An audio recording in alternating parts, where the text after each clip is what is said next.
Depuis son arrivée à la Maison-Blanche, Donald Trump martèle le même message. More Americans died from fentanyl last year. With the fentanyl situation. Fentanyl comes through Canada. Au cœur des tensions entre les États-Unis et le Canada, la lutte au fentanyl, qui est devenue en quelque sorte un prétexte pour l'imposition des tarifs douaniers. On a souvent entendu Donald Trump associer le Canada au fentanyl.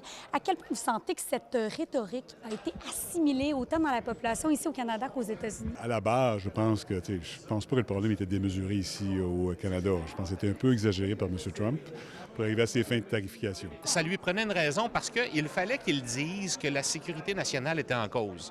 Alors, le fentanyl, c'est des problèmes de drogue, c'est des problèmes de trafic, ça traverse les frontières. Donc, il y avait un lien entre un danger à la sécurité publique puis le commerce avec le Canada. Pas surprenant, donc, que le Canada ait mis le paquet pour lutter contre le trafic de fentanyl. La dernière opération, qui a été déployée sur 5 mois, a permis de saisir 386 kg.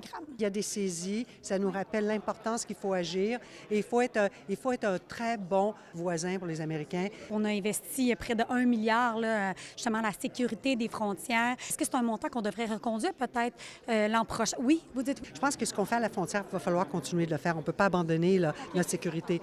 Alors, je pense que là, on est sensibilisé à la sécurité continentale, donc ça ne va pas changer. Mais il faut trouver une manière de vendre ça aux États-Unis puis de dire, regardez ce qu'on a fait. Je pense que c'est important de protéger les frontières.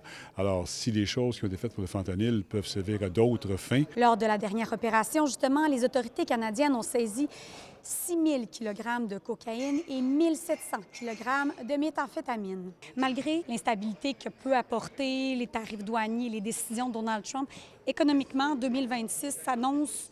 Écoutez, c'est quand même positif dans le contexte. Ce qui est très négatif, c'est l'attitude.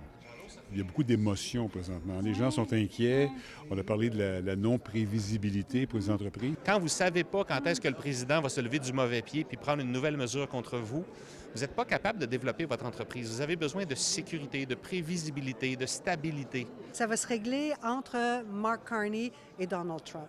Ça, il n'y a rien pour remplacer cette relation-là. Il faut qu'elle ait... Je me réjouis que le premier ministre va aller à Washington vendredi là, pour la FIFA. C'est très bien. C'est sûr qu'on a perdu des amis, puis c'était dur émotivement ce qu'on a vécu. On ne va pas aller en Floride, on ne va pas aller skier aux États-Unis. Mais en bout de piste, il y a besoin de nous autres, on a besoin d'eux autres. Et les Américains, en général, aiment les Canadiens. La campagne de lutte contre le fentanyl 2.0 a mené à plus de 8 000 sans arrestation et accusation. À Montréal, Marie Cassimard pour Nouveau Info.